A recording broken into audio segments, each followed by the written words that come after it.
کہ شاید ان کے لیے بہتری کی گنجائش چلی جائے۔ دوسرا یہ ہے کہ کیا اپنا پیپلز پارٹی نون لیگ کے ساتھ ایک ایکسٹریمسٹ سوچ جو ذوالفقار علی بھٹو صاحب میں جنرل ضیاء الحق کے حوالے سے تھا،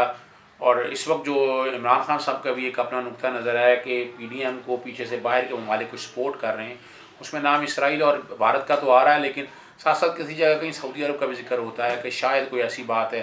کوشش کی جاتی ہے، اندر بیٹھ کے بتایا جاتا ہے، بیوقوف بتایا جاتا ہے کہ چائنا بھی ساتھ دے رہا ہے، لیکن چائنا کوئی ساتھ دے نہیں سکتا، اور نہ ایسے حالات ہیں کہ چائنا ان حالات میں اندر جیسے سی پیک چل رہا ہے اور اسٹیج کے اوپر ویسا رسک چائنا نہیں لے سکتا،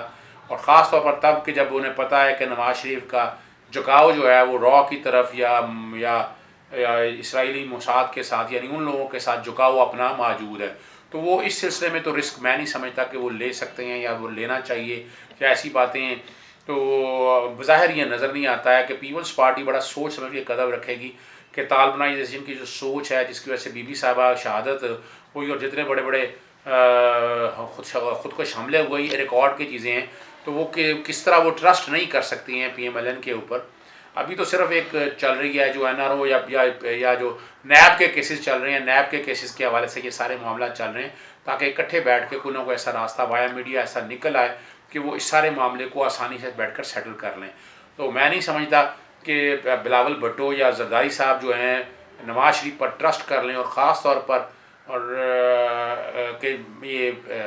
آصف زرداری صاحب یا بلاول بھٹو سمجھتے ہیں کہ ان کے باہر کی ایجنسیوں کے ساتھ زیادہ تعلقات ہیں، اور کل آ کے کئی مسائل پیدا ہو سکتے ہیں، اور ایک خاص لابی جو نواز شریف کو بچانے کے لیے لگی ہوئی ہے، وہ کل ان کے لیے بھی مسائل پیدا کر سکتی ہے اور ان کے لیے بھی زندگی تنگ کر سکتی ہے، کیونکہ یہ تو نہیں ہو سکتا نا کہ یہ ساری جتنی پی ڈی ایم میں جماعتیں ہیں یہ اکٹھی آ کر بیٹھ کے الیکشن ایک ہی پلیٹ فارم پہ لڑیں، یہ بظاہر ناممکن سی بات ہے، اور اگر یہ لڑیں گی بھی تو اپنے ووٹر کو سیٹسفائی کیسے کر پائیں گی؟ تو یہ بھی ایک بڑا مشکل ہے انٹرنیشنل سینیریو کو سامنے رکھتے ہوئے، کیا راستہ بلاول بھٹو صاحب دے دیں گے؟ تو یہ سمجھنا اس لیے ضروری ہے کہ یہ تو ہے کہ نیشنل اسمبلی میں وہ استعفے شاید دے دیں، اور نیشنل اسمبلی میں استعفے دوسرا بھی یاد رکھیے گا، سینٹ کے الیکشن ہونے، آپ کو پتہ ہے خرید و فروخت ہوتی ہے سینٹ کے الیکشن میں، اور آپ کو صادق سنجرانی صاحب کے دور میں یاد ہوگا جب حاصل بزنجو صاحب نے الیکشن لڑنا تھا، الزام حاصل بزنجو صاحب نے اس وقت اپنا D G I S I پہ الزام لگایا تھا کہ انہوں نے یہ الیکشن جتوایا، اور یہ الزام لگایا تھا اور یہ کہا گیا تھا، تو یہ ایک ایلیمنٹ ہے کہ سینٹ کے الیکشن بھی بڑے اہم ہیں، جس میں ایم این ایز وغیرہ اور جو ایم پی ایز وغیرہ ہیں ان کی بولی کا وقت ہوتا ہے اور قیمت کا وقت ہوتا ہے،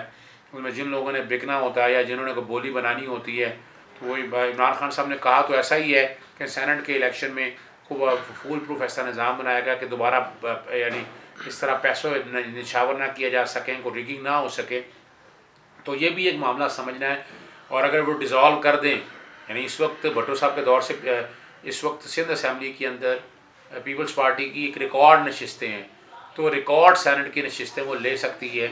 تو وہ پیپلز پارٹی کیا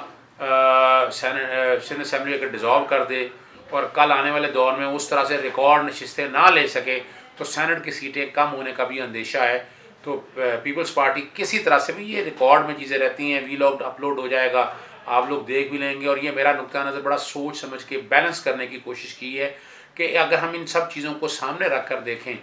تو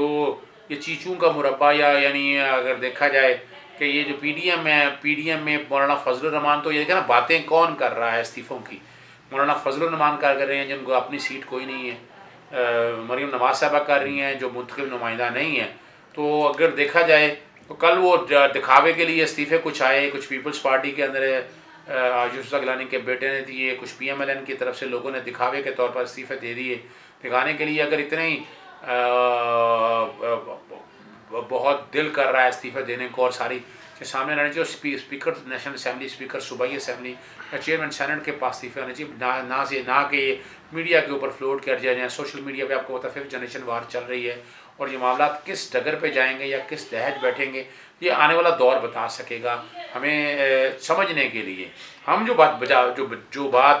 آسانی سے یا محیط کر کے یا پریسائز کر کے میں قانونی طور پر بھی ہو جاتا ہے، سم اپ کرتا ہوں، میں پھر بتا دوں کہ آرٹیکل 64 کے تحت